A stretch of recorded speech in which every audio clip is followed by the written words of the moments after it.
빌립보서 2장 6절에서 8절 말씀 보겠습니다. 빌립보서 2장 6절에서 8절입니다.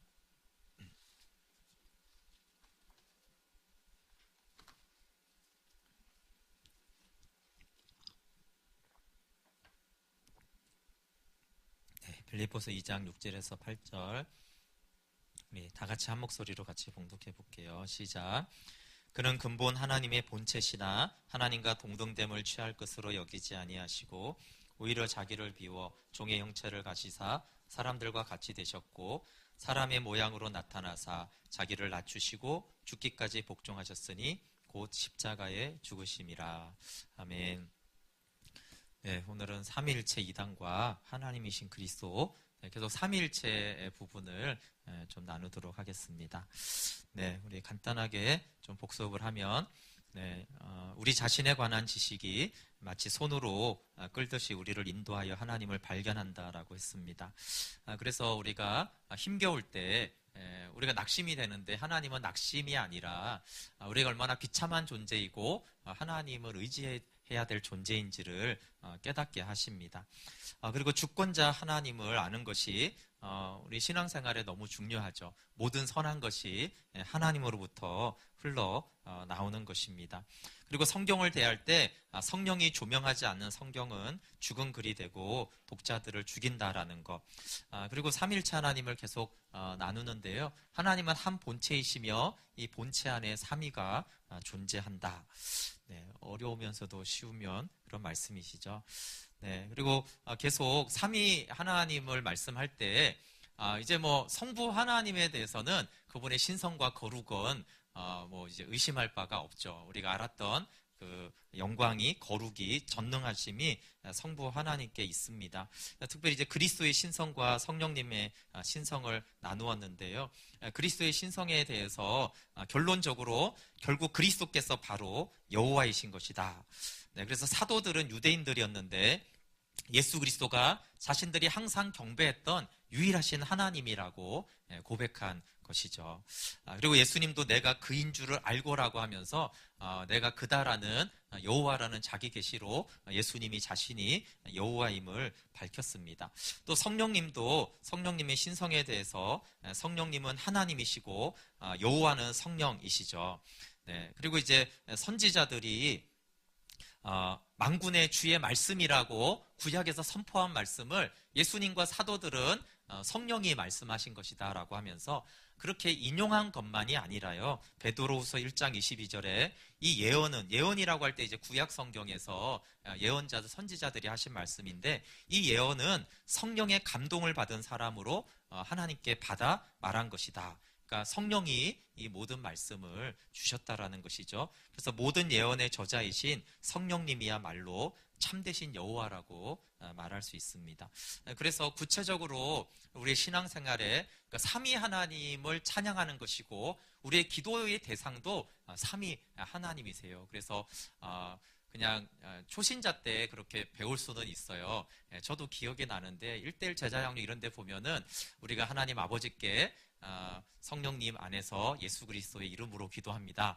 이렇게 이제 배우는데 사실 우리의 기도의 대상은 성부, 성자, 성령 하나님이 다 되시고 또 하나님이라는 말씀이나 또 여호와라고 할 때 그것을 예수 그리스도도 되시고 성령님도 되신다라는 것을 기억하고 우리가 말씀을 볼 때 훨씬 더 많이 풍성하다는 것을 알 수가 있어요. 그리고 우리가 성령님이 임재하심을 느끼는 사람도 많이 있는데 이제 성령님을 자꾸 물질하거나 어떤 은사화하지 않고 이렇게 함께 하시고 나에게 은사를 주신 그분이 만군의 여호와 하나님이시고 나와 함께 하시는 그 성령님이 얼마나 위대하고 영광스러운 거룩한 하나님이지를 알 때 와, 그렇구나. 나에게 임재하신 그 성령님이 창조주 성령님이시고 만군의 모든 군대의 통치자이신 주권자 성령님이 나와 함께 하시는구나. 그런 믿음들이 우리의 믿음을 굉장히 견고하게 합니다. 그리고 이제 초대교회 신앙의 그 자료들을 보면 늘 삼위 하나님께 그렇게 했다는 것을 알 수가 있어요. 네, 그리고 이제 개혁주의 우리 장로교에서 이제 칼빈이 얘기하는 것들이 삼위 하나님을 예배하고 삼위 하나님을 찬양하고 삼위 하나님께 기도해야 된다라고 하는 것이어서 이것이 이제 한국 교회 안에 보편적이지 않지만 이것이 굉장히 성경적이고 초대 교회와 개혁 종교 개혁을 잇는 그런 삼위일체 하나님 신앙이라는 것들을 알고 그렇게 찬양도 하시고 기도를 하면 되겠습니다. 네, 삼위일체라는 단어가 또 사실 없는데, 근데 이제 사실 삼위일체가 아주 이제 정립이 된 중요한 이유는 그냥 초대교회 때부터 삼위 하나님을 예배하고 찬양하고 기도했어요. 그런데 이런 삼위일체라는 어떤 교리화된 것은 왜 생겼냐 하면 자꾸 이단들이 나왔기 때문에 그래요. 그냥 이렇게 어떤 정리가 없어도 하나님을 찬양할 때 다 은혜가 있었고 삼위 하나님이 그 초대교회 공동체에 함께 했는데 이제 어떤 이들이 성령님은 하나님이 아니다라거나 그리스도는 좀 아버지보다는 조금 격이 떨어지는 하나님이다. 뭐 이런 얘기들이 나오면서 이제 초기 교회 교부들이 이것이 잘못되게 되면 안 되겠다라고 해서 사실은 이제 반박도 하고 사람들이 그런 잘못된 삼위 하나님에 대한 가르침에서 미혹되지 않도록 정립해 나가는 것이 이제 삼위일체 하나님을 믿는 신앙으로 정립이 되었어요. 그래서 오늘은 좀 이단에 대한 논박에 대해서 좀 나누려고 합니다. 모든 이단의 근거가 이 삼위일체의 뿌리를 두고 있습니다. 사단이 신앙을 근본적으로 뒤덮기 위해서 하는 조금 속이는 것이 아니고요. 아예 신앙 자체를 근본적으로 잘못되게 하기 위해서 성자 하나님과 성령 하나님의 신적인 본질에 관해서나 위격의 구별에 대해서 크다란 분쟁을 일으키고 선동하는 것들이 교회 역사상 계속적으로 있어 왔습니다. 그래서 이 삼위일체를 왜곡시키는 것을 칼빈은 광난과 같다. 그래서 이 광난에 대해서는 우리가 잘 반박하고 정립을 해야 된다라고 했습니다. 그리고 이제 성경에 감추인 이 신비를 논할 때는 우리가 냉정하고 신중하게 사색해야 된다라고 했어요. 왜냐하면 이렇게 사실은 초기 교회는 삼위일체 하나님이 이런 분이다 이렇게 딱 정립해서 가르친 건 아니에요. 근데 이제 이단들이 나오고 잘못된 가르침들이 나오다 보니까 이 삼위일체 하나님에 대해서 정리해서 가르치는 것이 있었지만, 그러나 이 삼위일체 하나님의 영역은 신비의 영역이라는 거예요. 성경에 감추어진 신비의 영역이라는 것이죠. 그래서 우리가 이 삼위일체 하나님을 논하거나 신학자들이 아무리 연구를 한다고 해서 삼위일체는 이런 것이다 라고 딱 정의시키거나 그렇게 할 수 없는 신비의 영역에 속한 것임에 먼저 전제를 하고 우리가 삼위 하나님이 어떤 분이신지를, 어떤 관계이신지를 알아가야 된다라는 것들을 이제 먼저 이렇게 얘기를 하고 있어요. 그것은 우리의 인간의 지성의 문제도 있지만 칼빈이 우리의 사상과 언어가 한계가 있다라는 거예요. 우리의 사상과 언어에 한계가 있잖아요, 그렇죠? 그래서 하나님의 말씀이 허락하는 한계를 넘어서지 않도록 매우 조심해야 됩니다. 인간이 적은 재능으로 어떻게 무한한 본질을 측량할 수 있단 말인가, 이렇게 반어법을 썼어요. 어떻게 유한한 인간이 무한한 하나님을 측량하거나 안다라고 할 수 있는가? 이 지성과 이 한계 자체가 유한한 자가 무한한 것을 감히 안다라고 하는 것 자체가 불가능한 일이라는 거예요. 그러면서 유한한 자가 무한한 자를 아는 것은 고사하고 유한한 자가 유한한 것을 아는가라는 몇 가지 예들을 막 증거를 하는 것이에요. 우리가 매일 태양을 보지만 태양은 유한한 것인데 어떻게 태양이 어떻게 구성이 되어서 무슨 물질이 돼서 지금은 좀 많이 알죠. 근데 이제 500년 전에 생각해 보세요. 우리 매일 보지만 태양이 무엇으로 구성돼서 저렇게 빛을 내는지 우리는 아는가? 매일 보는 그것도 모르지 않는가? 그걸 떠나서 인간은 자기 자신에 대해서도 파악하지 못하는 것이 아닌가? 유한한 인간은 유한한 것도 다 파악하거나 알지 못한다라는 것이에요. 그렇다면 유한한 자가 어떻게 무한한 자를 다 파악할 수 있다거나 규정할 수 있다거나 정의를 내릴 수 있다거나 하는 것은 사실은 그 자체가 안 된다라는 전제 하에서 삼위 하나님을 알아가야 된다라는 것이죠. 실제로 많은 이단들이 이 신비의 영역을 너무 규정화하려다가 사실 이단이 되는 경우들도 많이 있었어요. 그래서 여기 나온 대로 우리는 하나님에 관한 지식은 기꺼이 하나님께 맡기도록 하자. 이렇게 말하고 있어요. 하나님에 관한 지식은 하나님께 맡기자. 우리가 알 수 없다. 하나님이 알려주시는 것을 알자. 힐라리가 한 말에 대해서 칼빈이 많이 동의를 했는데, 하나님만이 자신에 대한 유일한 충분한 증거이시며 자신을 통하지 않고는 결코 알려질 수 없는 분이시기 때문이다. 네, 계시하지 않으면 알 수가 없다라는 것이죠. 네, 하나님의 말씀 외에서 하나님을 찾지 말고, 말씀에 부합되지 않는 하나님에 대하여 생각하지 않고, 말씀으로부터 나오지 않는 것은 말하지 않도록 힘써야 한다. 네, 이 말이 좀 이해 가시죠? 네. 근데 사실 우리가 말씀하지 않는 것에 대해서 우리가 얼마나 많은 생각을 하고 또 질문도 하고 그거에 매여 있는 경우들이 참 많아요. 네, 이렇게 석학이고 똑똑했지만 칼빈이 말씀 외를 떠나서 찾지 않으려고 한 것이 신앙을 가지는 데는 아주 중요합니다. 그러면서 인간의 마음은 호기심을 충족시키고자 하면 미궁에 빠져들어간다고 그랬어요. 우리가 이제 호기심을 충족시키기 위해서 하나님에 대해 생각하거나 호기심을 충족시키려고 성경을 아무리 보면 문제는 우리의 마음이 점점 이제 미궁에 빠져들어가서 혼란스럽게 되어질 뿐이다라고 했어요. 그래서 호기심 충족용 질문과 갈급함은 다릅니다. 그래서 여러분 우리도 그렇고 누군가가 호기심 충족용으로 질문하시면 간단하게 대답하시고 대답 안 해주는 게 괜찮아요. 근데 정말 갈급해서 묻는 곳에는 우리가 아는 만큼 기도하며 대답을 해줘야 되는데, 네, 제가 예전에 이 호기심을 원하는 사람에게 몇 시간씩 설명을 해줬는데 깨달았어요. 이게 필요가 없구나.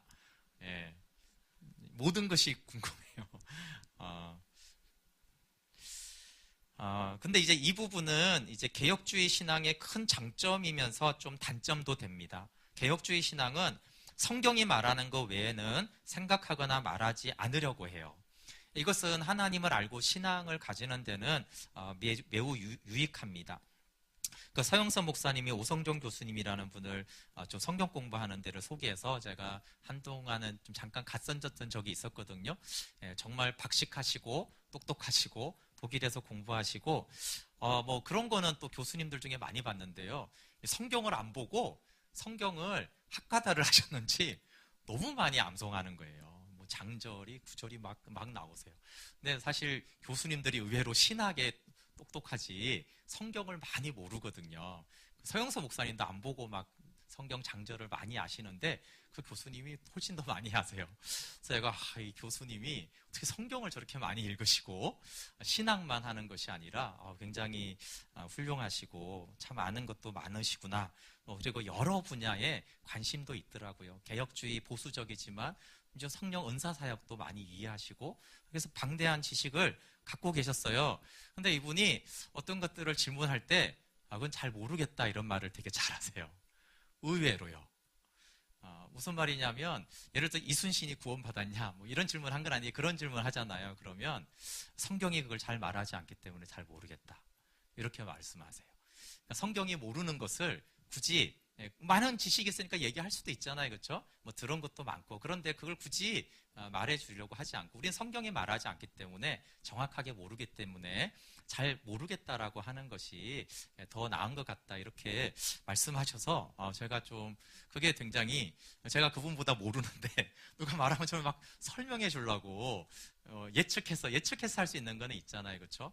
근데 그게 더 맞다라는 생각이 들었어요.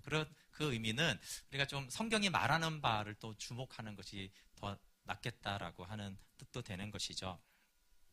그런데 꼭 이게 이제 단점도 있어요. 그것은 저희 교회 안에는 상관이 없는데 이제 신학계 안에서는 자유주의 신학자들이나 그냥 이제 학문적으로 접근하는 사람은 사실 호기심으로 또 이제 기독교에 대한 많은 반박을 좀 하잖아요. 그렇죠?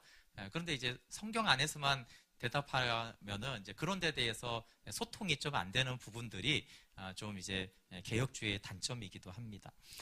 네.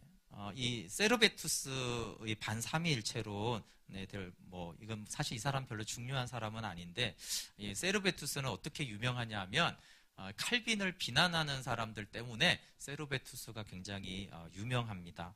그러니까 칼빈을 이렇게 쳐보면은 전에 처음인가 말한 것 같아요. 너무 이렇게 떠받드는 사람이 있고 뭐 사단의 악마의 자식이다 이렇게 이제 하는 두 부류가 있는, 제가 다 수일한다고 그랬죠. 근데 이제 그 악마의 자식이다라고 하는 사람들이 가장 많이 인용하는 것이 뭐냐면 칼빈이 이 세르베투스를 사형시킨 살인자다. 살인자를 어떻게 하나님의 종이라고 할 수 있느냐, 이렇게 이제 비난을 굉장히 많이 합니다. 근데 정설은 칼빈이 죽인 것이 아니고 그 당시 이제 상황을 이해하는 것이 중요한데 의회가 이제 이단자로 사형을 시켰죠. 그 당시 칼빈이 그런 것들을 결정할 만한 영향력이 없었습니다. 그런데 이 세르베투스가 어쨌든 이제 이단으로 된 거는 모든 삼위일체론자를 가리켜 이제 무신론자와 같다라고 그랬어요. 삼위일체를 믿는 자들을 무신론자와 같다라고 했어요. 그래서 위라는 것은 하나님을 이 모양 저 모양으로 표현해주는 그냥 외적인 관념이라고 했습니다. 칼빈이 당연히 이제 세르베투스와 논쟁을 하고 이제 신학적으로 비난은 했죠.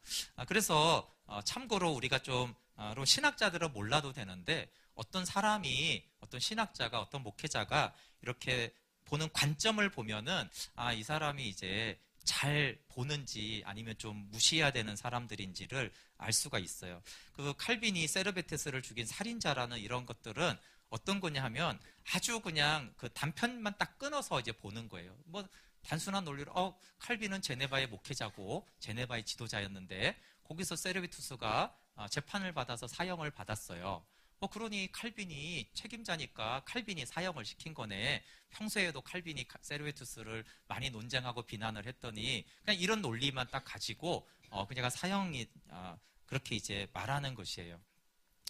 늘 신학자는, 그리고 신학은 성경이 아니기 때문에 그 역사와 시대를, 그 배경을 이해하고 알아야 돼요. 그걸 몰라도 되지만 어떤 설명을 들을 때는 그 배경 속에서 그 사람을 설명해 주는 사람의 말을 들어야지, 그런 것들을 다 그냥 무시하고 오늘날의 관점으로 단편적인 지식 몇 가지를 얘기하면서 이 사람이 좋다, 나쁘다 둘 다 말하는 것들을 들으면 안 됩니다.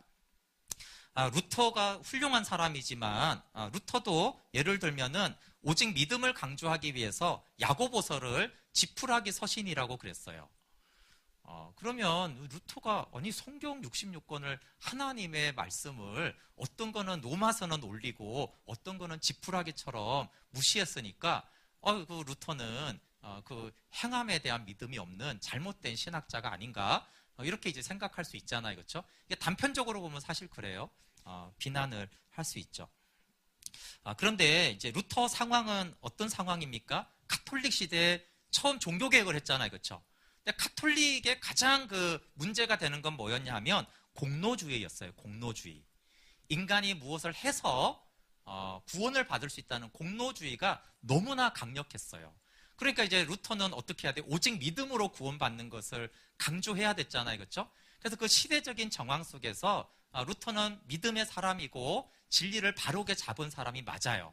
근데 이제 우리가 오직 믿음을 알고 있단 말이에요, 우리 개신교 안에서. 근데 지금 이 개신교 안에서 루터가 야고보서는 지푸라기라고 했어, 그러니까 야고보서는 무시해야 돼, 이렇게 하면 지금은 잘못된 거예요.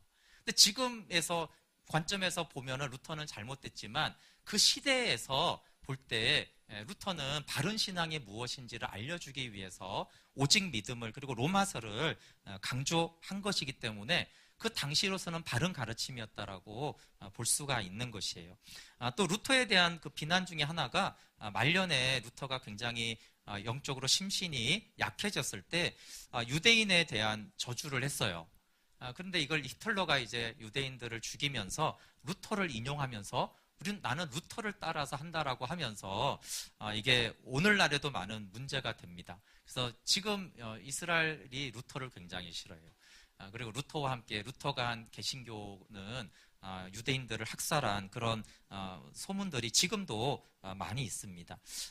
그것은 사실은 루터가 잘못한 것이 맞아요. 그렇지만 이제 개인적으로 보면 루터가 말년에 굉장히 심신이 연약해지고 많이 힘든 시기였고 그 시대 문화가 유대인들을 굉장히 저주하고 비난하던 시대였어요. 물론 이제 그 세상 것들을 받아들이면 안 되지만 그런 연약함 속에서 그렇게 이제 수용을 했다라는 것에 대해서 잘못된 거는 잘못된 것이지만 그 시대와 문화를 이해하면은 조금 더 이해는 할 수가 있죠. 그리고 이제 그렇게 말했다고 해서 실제로 루터가 유대인들을 누군가 직접적으로 뭐 어떤 처벌하거나 그런 건 전혀 없었어요. 그냥 글을 그렇게 남겼어요. 그런데 히틀러가 사용을 안 했으면 그게 그냥 묻혀질 이 얘기인데, 히틀러가 이제 명분을 쌓기 위해서 독일이니까 그렇게 해가지고 또 이제 이것들이 이제 비난을 많이 받고 있어요. 칼빈 같은 경우도 아까 말한 대로 어떻게 세르베투스의 사형에 동조하는가라고 했을 때 칼빈이 동조했는지 안 했는지는 사실은 모르죠. 어떤 권한은 없었지만 그렇지만 사실은 어느 정도 동조했을 수도 있습니다. 왜 그러냐면 그 당시는 정교 일치의 시대예요. 지금 우리가 정교 분리의 시대를 살잖아요. 그렇죠?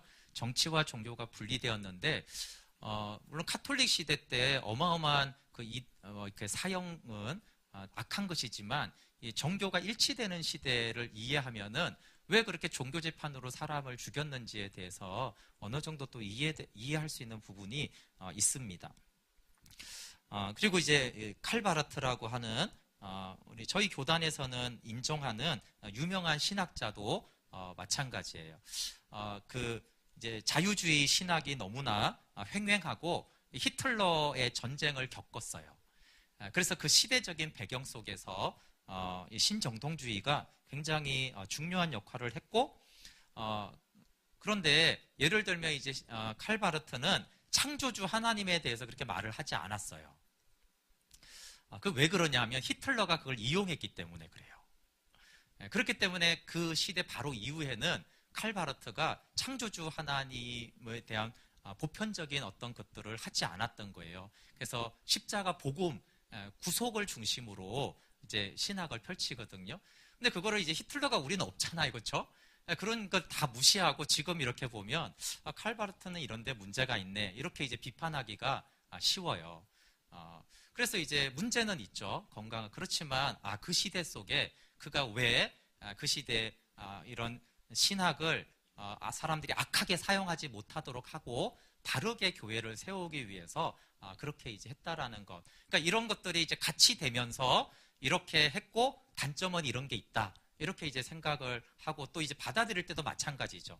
그 시대가 그랬기 때문에 아까 말한 대로 루터가 행함을 강조하지 않았는데 루터는 훌륭한 사람이니까 루터가 말한 건 다 받아. 그러면 안 되죠. 그렇죠? 그 시대와 지금 시대가 다르기 때문에 그 시대 때는 좀 야고보서가 공로주의 때문에 카톨릭의 잘못 때문에 야고보서를 좀 터부시했지만 지금은 야고보서가 너무나 중요한 동일한 말씀인 것이에요. 그래서 사실은 신학을 몰라도 되지만 설명하는 방식을 보면 그 사람이 이게 객관적으로 설명을 하는지 아니면 자기가 어떤 주관적으로 해석하는지를 다 알 수가 있어요. 그래서 시대와 역사가 너무나 다르기 때문에 앞뒤 상황을 다 자르고 오늘날 한국 기준으로 평가를 하면 안 됩니다. 여러분 이제 어떤 걸 들을 때 그걸 기준으로 들으면 돼요.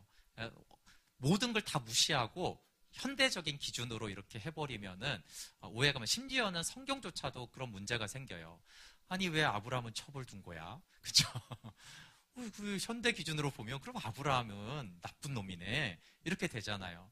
그러니까 이제 그 시대에서 어떻게 그 문화 속에서 했는지 물론 그렇다고 해서 그 시대가 그렇다고 해서 그걸 다 정당화하면 또 안 돼요.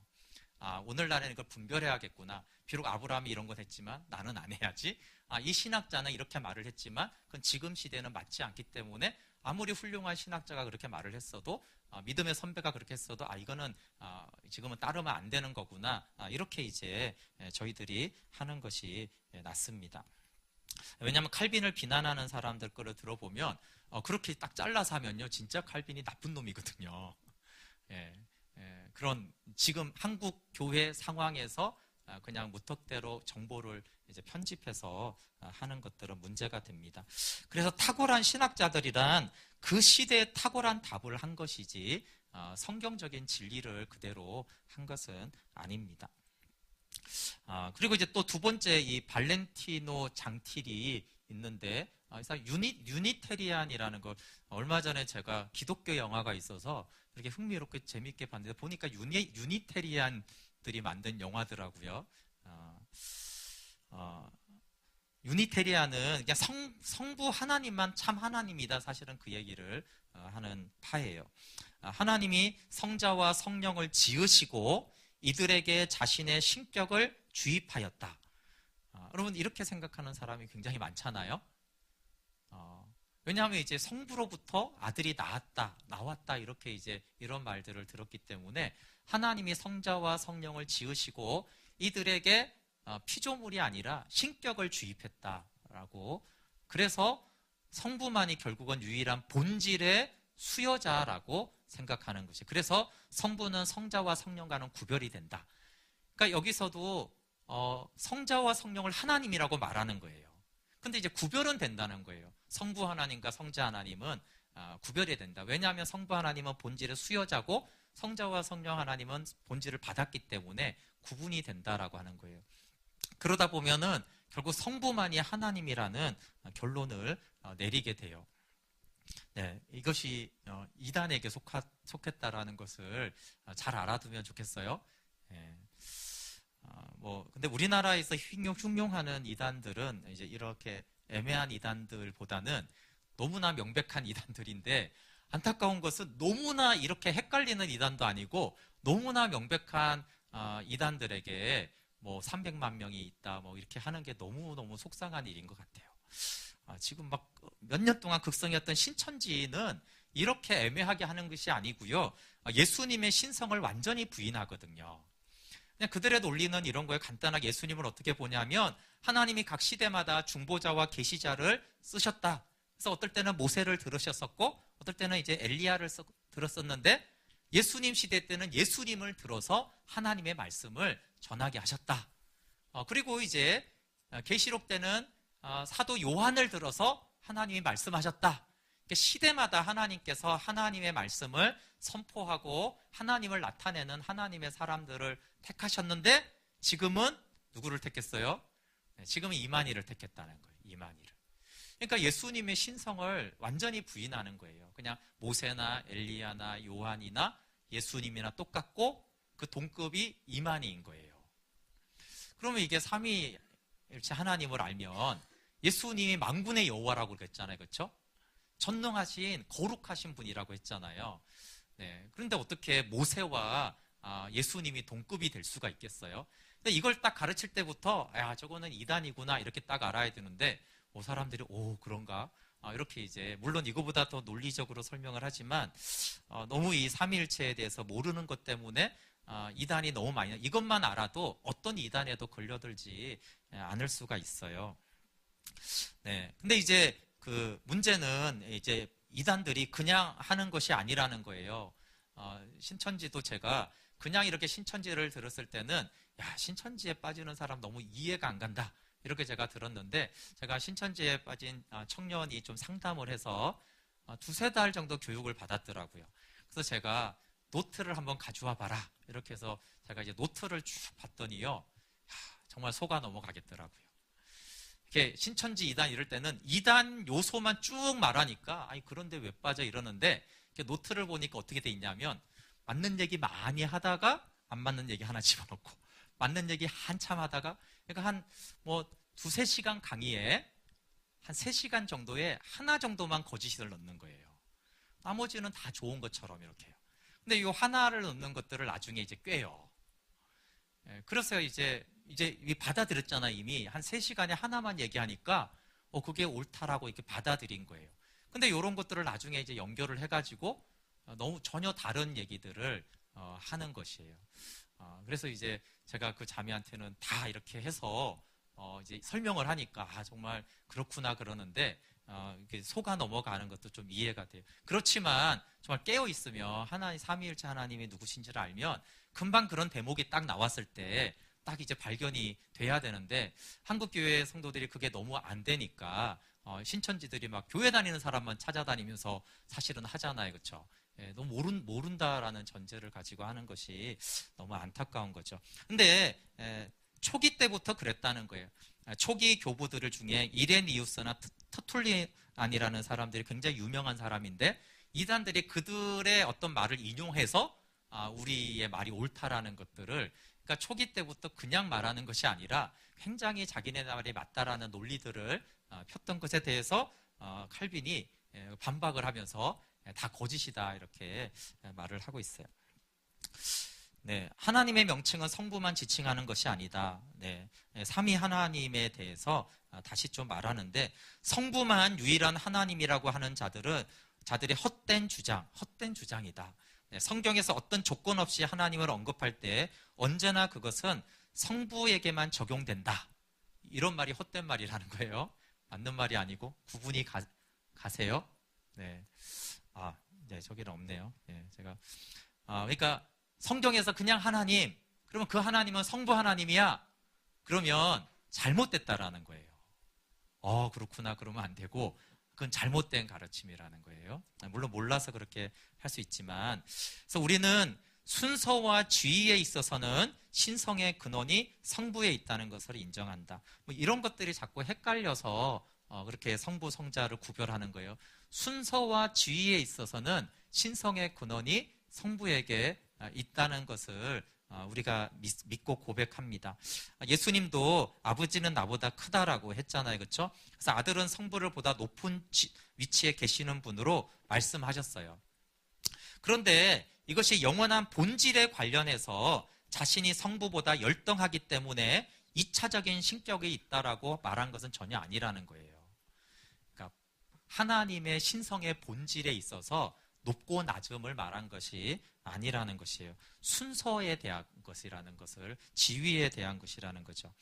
네, 그래서 그리스도께서 하나님의 아들로 처음부터 존재하신 그대로 영원히 존재한다고 할 것 같으면 성부 성자에게 공통된 하나님의 유일하신 본질은 아버지라는 이름으로 이해되어야 한다. 말이 어렵지만 좀 똑같은 거예요.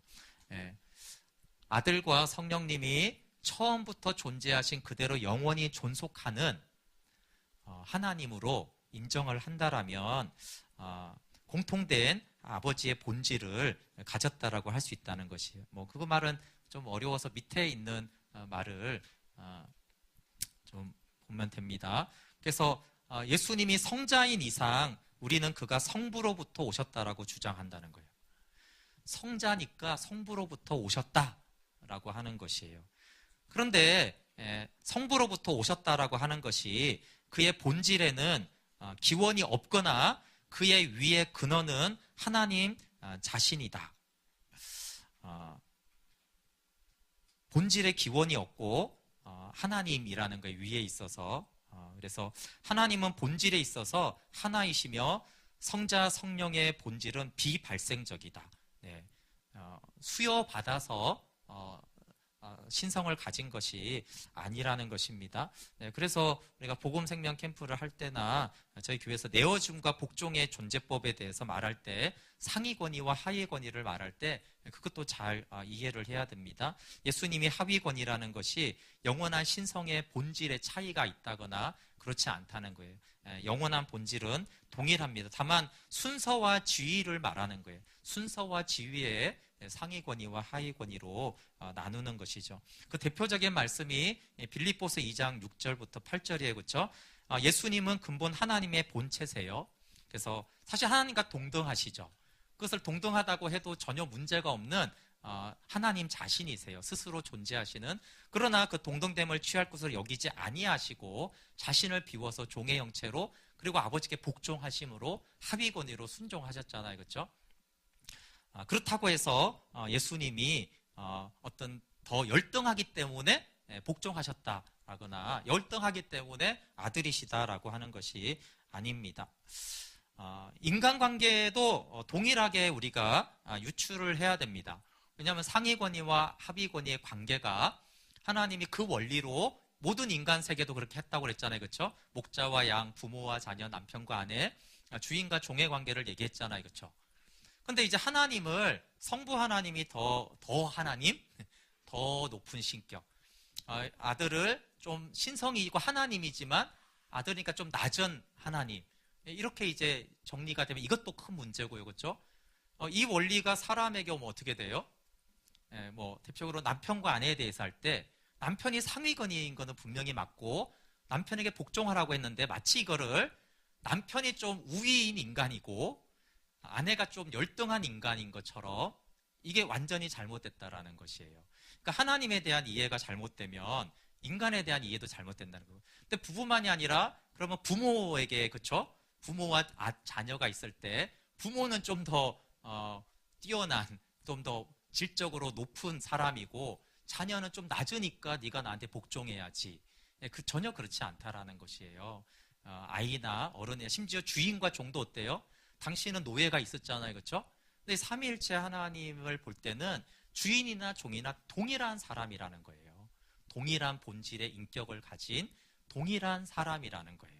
다만 순서와 지위에 있어서는 구분이 돼야 되죠, 그렇죠? 사람도. 그래서 오히려 이것을 볼 때 하나님이 인간 사회에서도 상위 권위와 하위 권위를 말했지만 사실은 노예나 귀족이나 왕이나 다 똑같다. 본질이 다 똑같다. 그렇게 말을 한 것이에요. 이것이 이제 기독교인들이 관계를 보는 법칙이죠. 우리가 다 똑같은 것이에요. 그래서 뭐 목사님하고 성도도 다르지가 않고 동일한 것이에요. 가정이나 그렇지만 순서와 지위가 관계를 할 때 이제 중요하잖아요, 그렇죠? 왜냐하면 공동체가 있으면 누군가는 순서가 있어야 되고 지위가 있어야 되잖아요, 그렇죠? 그것에 있어서 하나님이 하나 되게 하는 방식으로 상위 권위와 하위 권위를 두셨고 그 본위로 아버지는 상위 권위의 본이 되셨고 아들 성자 하나님은 복종하는 본이 되셨잖아요. 그래서 이제 하나가 되신 것입니다. 순서와 지위에 있어서 신성의 근원이 순서와 지위에 있어서 신성의 근원이 성부에 있다고 해서 마치 성부가 성자의 신격의 원작자라는 생각은 용서할 수 없다. 절대 그렇게 생각하면 안 된다는 것입니다. 성자가 하나님이시지만 하나님 다음 가는 하나님이라면 성자의 본질은 창조된 것이 된다는 것이에요. 그래서 아버지는 원래 당연히 하나님이시고 아들도 하나님이시지, 그렇지만 그 다음 가는 하나님이지, 이렇게 하는 순간 사실상 그리스도는 피조물이 되기 때문에 그 영광의 하나님의 신성이 없다라는 것이에요. 네, 그래서 이제 이 결론을 얘기하려고 하는 것인데, 성자는 하나님이라는 특수화되지 않은 이름으로 이해되어야 한다. 그러니까 요지는 그냥 성경에 하나님 그러면 어떻게 생각해야 된다고요? 네, 성자로 봐도 된다는 것이에요. 그래서 물론 우리가 알 수 있는 이름이 있다고 그랬잖아요. 예를 들어서 그리스도가 여호와다라고 했을 때는 성경 구절을 찾아봤잖아요, 그렇죠? 이 문맥은 여호와지만 이것은 그리스도를 말하는 것이구나. 이런 구절이 있고, 이 구절은 여호와지만 이건 성령 하나님을 말하는 것이구나. 이런 구절이 있다는 거예요. 근데 이제 알 수 없는 구절이 있어요. 이것이 뭐 언급이 없으니까 특별히요. 이렇게 뭐 성부 하나님이다. 이게 어떠한 하나님이다. 이러면은 우리가 성부, 성자, 성령의 신지 알 수 있는데 그냥 하나님께서, 여호와께서 이렇게 나왔을 때는 우리가 알 수가 없잖아요. 그럴 때 이 여호와께서 말씀하시더라거나 하나님께서 이르시기를 이렇게 했을 때 그 하나님, 그 여호와는 어떤 삼위 하나님으로 생각해야 되는가라고 했을 때 성자를 그곳에 포함시켜야 된다라는 것이에요. 그것을 말하고 싶어서 계속 하나님이신 그리스도를 증거한 것입니다. 당연히 이제 성부 하나님도 되죠. 그래서 하나님이라는 이름을 성부에게만 한정시키고 성자에게서 이를 배제한다는 것은 비합리적인 것이며 부당한 일이다. 그래서 요한은 그리스도를 바로 참되신 하나님이라고 분명하게 선포를 했습니다. 네, 그래서 성경을 볼 때 우리가 자꾸 보는 시야를 좀 다르게 해야겠습니다. 삼위일체 하나님에 대한 신앙인의 자세에 대해서 말씀하고 마칠게요. 이레니우스는 굉장히 초기 교부입니다. 그러니까 사도 요한의 제자가 폴리캅이고 폴리캅의 제자가 이레니우스예요. 그러니까 굉장히 초기 사람이고 아무래도 이제 사도 요한의 어떤 영향을 이제 받은 그런 교부라고 할 수 있죠. 근데 이레니우스가 이렇게 말을 했어요. 성경에서 절대적으로 또는 아무 구별 없이 하나님이라고 불리신 분은 참으로 유일하신 하나님이시다. 그리고 이거는 이제 그냥 귀신이 아니라는 거예요. 세상 신이 아니고 성경의 하나님은 유일하신 하나님이세요. 그리고 그리스도야말로 절대적인 의미에서 하나님이라고 불리셨다. 그러니까 굉장히 초기 때부터 그리스도의 하나님 되심, 그리고 그냥 구약이나 신약이나 이렇게 하나님이라고 말할 때 그분을 그리스도라고 하는 것에 대해서 초기 교부들과 교회가 그렇게 이제 신앙 고백을 하고 이해를 했다는 것이에요. 그래서 그리스도는 유일하신 참 하나님이십니다 라고 고백하는 것이 옳다는 것이에요.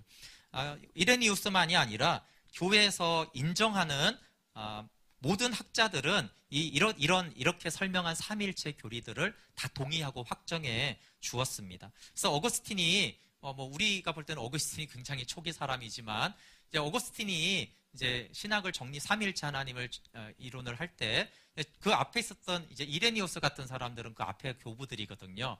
이런 사람들을 쭉 이렇게 연구를 했을 때 어거스틴이 한 말이에요. 고대 교부들의 저작을 검토한 결과 삼위일체 교리가 먼 옛날부터 아무런 다른 의견이나 주장 없이 받아들여졌다라고 생각했다.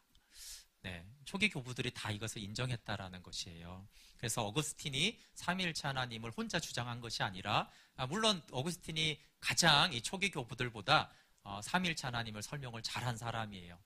그렇지만 맥락에서 그가 모든 그 앞에 있던 교부들의 글들을 보면서 이것이 사도 때부터 공통되게 고백하는 신앙의 고백이구나, 또 그리스도를 향한 하나님 되심에 대한 고백이구나, 성령 하나님에 대해서 그 신성을 인정했다라는 것들을 가지고 어거스틴이 이제 삼위일체 교리를 설명을 합니다. 네, 사단은 온갖 궤변으로 이 교리에 대한 순수한 신앙을 왜곡 모호하게 하려고 합니다. 네, 그래서 이 삼위일체 하나님을 알면은 모든 이단을 다 분별해낼 수가 있어요. 우리나라를 대표적으로 통일교, 신천지, 하나님의 교회, 이게 이제 굉장히 영향력이 많은데 다 보면 너무도 말도 안 되는 거죠, 그렇죠?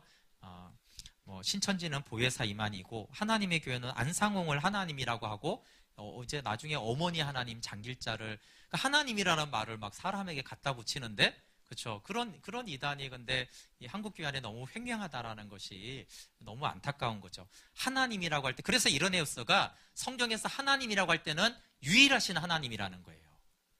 그렇죠? 각 나라마다 자기 신이 있고 그걸 신이다, 하나님이다 그러는데 그런 하나님이 아니다라는 것이에요. 그래서 그리스도를 그냥 하나님이고 그런 것이 아니라 유일하신 창조주 하나님이십니다. 여호와의 정인 같은 경우는 좀 내용을 보면 헷갈릴 수 있어요. 이들은 신구약을 다 믿습니다. 그런데 예수를 유일신 여호와의 아들로 보면서 봅니다. 그러니까 예수를 유일신 여호와의 아들로 봐요. 그러니까 신앙 고백이 동일하잖아요. 그렇지만 여호와와 동급은 아니라고 주장해요. 그러니까 이제 삼위일체를 들어봐 여호와와 동급이 아니라고 하는 걸 보면은 초기 교회 때부터 이단이라고 한 아까 유니테리안들의 그런 주장과 같다라는 것을 볼 수가 있어요. 그래서 예수는 여호와의 피조물 중 최고의 존재라는 특별한 위치이기에 예수를 통해서만 여호와께 기도드릴 수 있다라고 봅니다. 이단들 중에 이런 이단이 굉장히 많아요. 예수님은 특별해. 그렇지만 하나님 다음 가는 거야. 근데 여러분, 왜 예수님을 이제 특히 이제 신천지 같은 거 왜 그러냐면, 교주가 나오려면 어떻게 해야 돼요? 예수님을 좀 낮춰야 돼요. 그러다가 점점 어떻게 해요? 자기하고 예수님을 좀 비슷하게 만들어요. 그러니까 신천지가 대표적으로 그렇게 하는 거예요. 왜냐하면 예수님이 유일하신 영광의 창조주 하나님인데, 그렇죠? 니만이가 나도 우주 만물을 창조한 창조자야.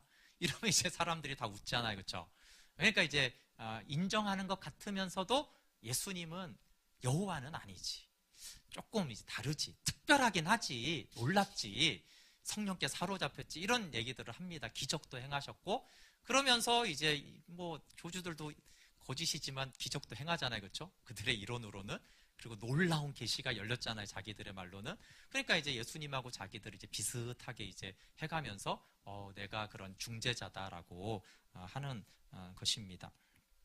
그래서 이제 이 이단들도 분별할 수 있고 또 삼위일체 하나님을 또 바른 신앙으로 하나님을 알아가며 신앙하는 데 있어서도 이것이 중요하죠.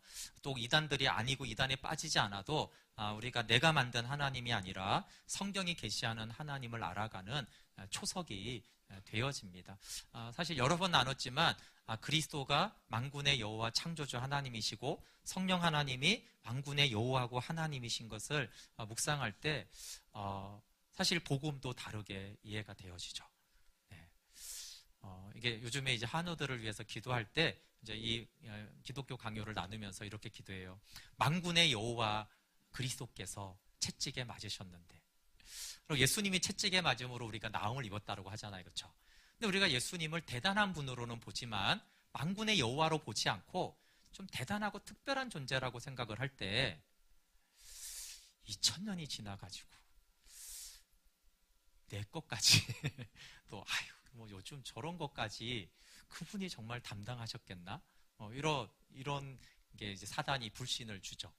근데 만군의 여호와 하나님, 전능하신 그 창조주 하나님이 채찍을 한 대만 맞으셨어도, 그렇죠? 그 위엄의 하나님이 단 한 대만 맞았다고 해도 넉넉히 이 조그만 먼지만한 지구 안에 있는 이 개미만도 못한 적은 그 인간들의 질병과 그 불안함 또 평안을 누리잖아요, 그렇죠? 그 만군의 여호와 하나님이 징계를 받으셨는데 우리에게 평안을 주시려고.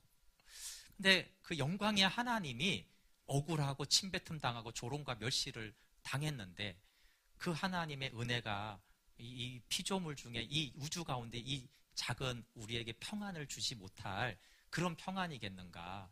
다르잖아요, 그렇죠? 그냥 대단한 어떤 분이 대단하긴 하시지. 여호와의 증인처럼 피조물 중엔 대단하지. 이렇게 했을 때 그 효력과 다르잖아요, 그렇죠? 그래서 삼위일체 하나님을 아는 것이 예수님이 나를 위해 무엇을 행하셨는지. 당연히 그분의 피는 어떻게 돼요? 네, 정말 너무나 위대하신 분의 피가 아니라 만군의 여호와의 하나님. 그럼 뭐 그렇게 물리적으로 비교하는 것이 그렇지만 전능하신 창조주의 영광의 하나님의 보혈은 그 보혈 한 방울이 지구보다도 더 크다고 할 수 있잖아요. 그렇게 물리적으로 말하는 것은 웃기지만 이해되시죠? 그 광대하신 하나님, 우주를 우리가 생각할 때 우주 안에 뭐 지구는 먼지만 도 못한데 우리가 이 땅에 먼지가 있고 내 피 한 방울 있다라면 그 피가 이 먼지 하나보다도 엄청 크잖아요. 네, 그런 물리적인 것이 아니지만 만군의 여호와의 그 보혈이 우리의 죄를 넉넉하게 씻고도 남잖아요, 그렇죠? 남아서 그냥 너무 이렇게 아직도 너무나 이렇게 사용되지 않는 그렇게 이렇게 표현하는 게 안 맞지만 그냥 그분이 사실 피 한 방울이 필요하지 않잖아요. 그렇게 크신 하나님의 보혈이 한 방울이 뭐예요, 그렇죠? 반의 반 방울만 있어도 모든 인류를, 그런데 그분이 피 한 방울을 쏟은 것이 아니라 그분의 피를 다 쏟아서 우리의 죄를 대속했구나. 그렇게 나를 정결하게 하는 거구나. 네, 그렇게 이제 우리 주님이 어떤 분이시고 그 주님이 우리를 위해 무슨 일을 하셨는가를 생각했을 때 또한 그런 영광스러운 아들을 내어주신 아버지가 사단에게서 우리를 보호하시고 그렇죠? 끝까지 아들로 구속받은 우리를 내버려 두시겠는가?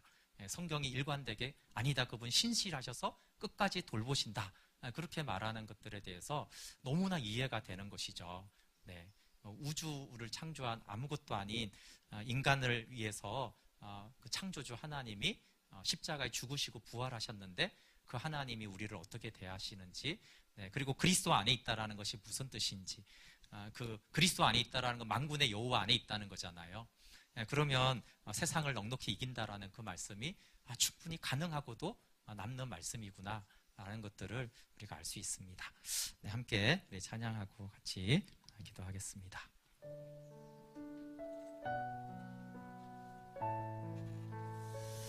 네, 하나님, 우리가 성삼위 하나님을 알게 해주십시오. 그 영광의 주님을 알게 해주십시오. 그렇게 우리 좀 찬양하고 기도합시다. 사단이 이것에 대해서 너무나 많은 속임을 역사 가운데, 그래서 칼빈은 사단의 가장 큰 방해는 바로 이 삼위일체 하나님을 잘못 가르치고 오해하게 하고, 이것이 극단적으로는 이단이지만